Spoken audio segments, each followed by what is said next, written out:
Well, we're here. We've made it. If you're still with us, we are at the end of the Beatitudes. We've been going through our study lessons from the Lamb, and over the past multiple weeks, we've been exploring Matthew 5, 3, and now we're ending on verses 11 and 12. And it says, "Blessed are those who revile you and persecute you and utter all kinds of evil against you falsely on my account. Rejoice and be glad, for your reward is great in heaven. For so they persecuted the prophets who were before you." Now, before we get too deep, I want to share with you a story that I found online. A teen in North Carolina was given a 3-day in school suspension in middle school back in 2023. Now, his crime, all right, his offense, sharing and defending his faith. You see, two students challenged him on his faith, and he responded by telling them that they need to learn more about Jesus because Jesus died for them. Wasn't that, he was doing exactly what God has called him to do. And the classmates then complained to the school administration, and he was punished. Now, we feel like this is a unique situation. And in the US, it might be, but all over the world, people are being punished for their belief in Jesus. So, like I said, we're going to be finishing our Beatitude series here.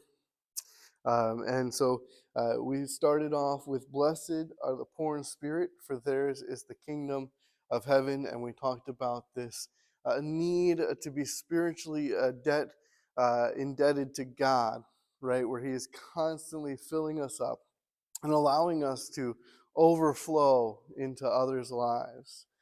Then we talked about "Blessed are those who mourn." And we talked about giving up parts of life and making choices for Jesus that may require us to miss out on some things. We may feel like we are losing a part of an experience of life. But that's okay. God is saying that I will comfort you. Then it was "Blessed are the meek, for they shall inherit the earth." And we talked about what it meant to be humble and to be totally for God and committed to Him and His goal and what He wants for your life, and being okay with this meekness. And we know that meekness was not a sign of weakness, but meekness was in fact a sign of strength. And then we're told, "Blessed are those who hunger and thirst for righteousness." And we're given this idea where, we need God. We need to do the right thing, right? And it says that God will satisfy us in making righteous decisions.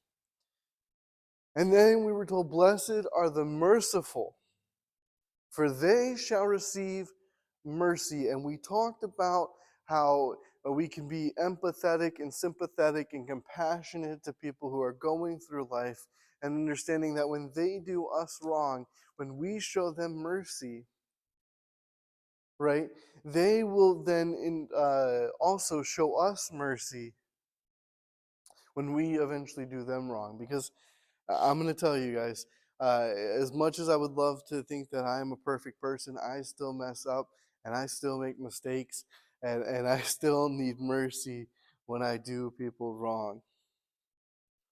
Then we were told, "Blessed are the pure in heart, for they shall see God." And we talked about how what it meant to be pure in heart, and not just doing great things morally, but also having this heart for Jesus, turn to Him both externally and internally.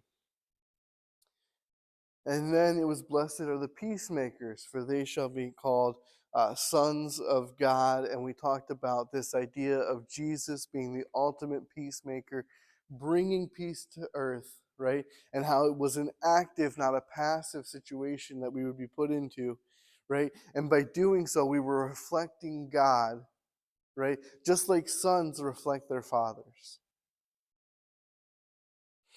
And then last week, we talked about blessed are those who are persecuted for righteousness' sake, for theirs is the kingdom of heaven. And we talked about this idea of where you're going to have to do the right thing, and it is going to seem countercultural. And by doing so, people are going to ask you where your hope comes from. And you're going to be able to tell them that it is Jesus that brings you hope, right? When you're doing the right thing and it costs you your job or it costs you something, you can stand firm in knowing that God is there, and by doing so, bring others along with you. And this week, like I said, blessed are those who revile you and persecute you and other all kinds of things, evil things against you falsely on my account. God tells us, rejoice and be glad, for your reward is great in heaven. For they persecuted the prophets just like you. Now, this may sound similar to last week's Beatitude. And it somewhat is, but it's still different here. Okay? Both talk about persecution. And whoever that is being persecuted, there are two different things that are happening here. You see, Matthew 5, verse 10, talks about persecuting for righteousness. And being righteous is something that every Christian should strive for. However, you don't have to be a Christian to be righteous. Many other religions have many other belief systems about being morally right. In fact, you don't have to be religious to know that lying is bad, cheating is wrong, stealing hurts others. Being righteous is not an indicator of somebody being a Christian, although it is a clue. But being a Christian is more than that. It's about being unafraid of your faith. Now, the early church had to deal with this in a much different way. Early churches met in houses. They didn't have large gatherings because they would be killed or imprisoned if they got too large. You see, Christianity was a monotheistic religion, and this, which means there was one God, and this was different from this polytheistic lifestyle that the Greeks were living in. In fact, every town had a god, and the town basically rallied around this god, and it reflected not only in their religious aspect of life, but it was also in their governmental, their political, and their social life as well. And you became an outcast real quick. All right, if you wanted nothing to be done, if you wanted nothing to do with the God of that town, right, and no one wanted to be seen with you either. Right? As a Christian, nobody wanted to be associated with you. Nobody wanted to do business with you. You were literally left to try to figure out saving your life, right? Finding food and water and shelter by yourself. And Jesus is saying that anybody who calls themselves a Christian, they should not be worried to suffer for him. In fact, Luke 6:23 says, rejoice in that day and leap for joy, for behold, your reward is great in heaven. For so their fathers did to the prophets. Rejoice? Leap for joy? When your reward that God calls great, I can tell you, is worth it. See, our reward is not anything that the world can offer. Otherwise, we wouldn't need to suffer in Jesus' name to receive it. Right? If we could get it on earth, we wouldn't need to be a Christian in order to receive that reward. Any gift reserved to those who suffer for Jesus must be amazing. You see, God knows that talking about Jesus can be very risky. In our time, in our current situation, the risk of death is low. However, they were finding people and imprisoning Christians only 5 short years ago when they tried to pin those who wanted to worship God as criminals, right? When they wanted to shut everything down when we were going through COVID,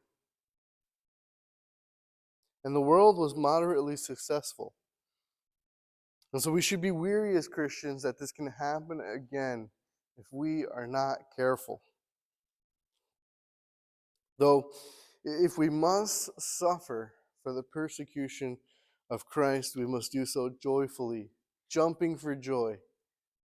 Jumping for joy in the middle of persecution, knowing that God will reward our obedience. Now, as we go through high school or college or even middle school, we might get mocked or bullied for our faith. Instead of responding with malice or letting it pull you away from your relationship with God, I want to encourage you. Dig deeper and be joyous, because you know that whenever anyone hurts you, God sees that hurt and rewards it. And maybe in the end, your joy is what is going to attract those who persecuted you. Maybe you can bring those bullies or those people who show you malice into a relationship with Jesus. That would be amazing.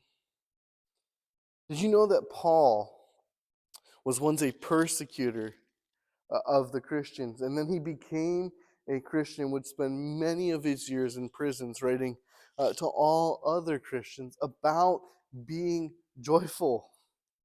In fact, Philippians 2:17 and 18 says, "Even if I am poured out as a drink offering upon the sacrificial offering of your faith, right, I am glad and rejoice with you all.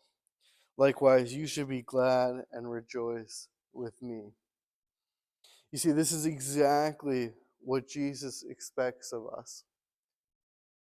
As we are being Christians, being persecuted for our faith, as we tell others, they turn around away from us as if we're speaking a different language, right? We should be happy and know that we are doing our best for God. And so I want to close out this series with this. We've been talking about the Beatitudes. And I want you to know that throughout all of these things that Jesus is asking us to do, we should be happy to suffer for him and exhibit the qualities, right, that the God of the kingdom depends on, right? And he depends on you and all of us into doing his will for all the earth. God depends on us to be able to bring his will into the world and share the love of Christ to others.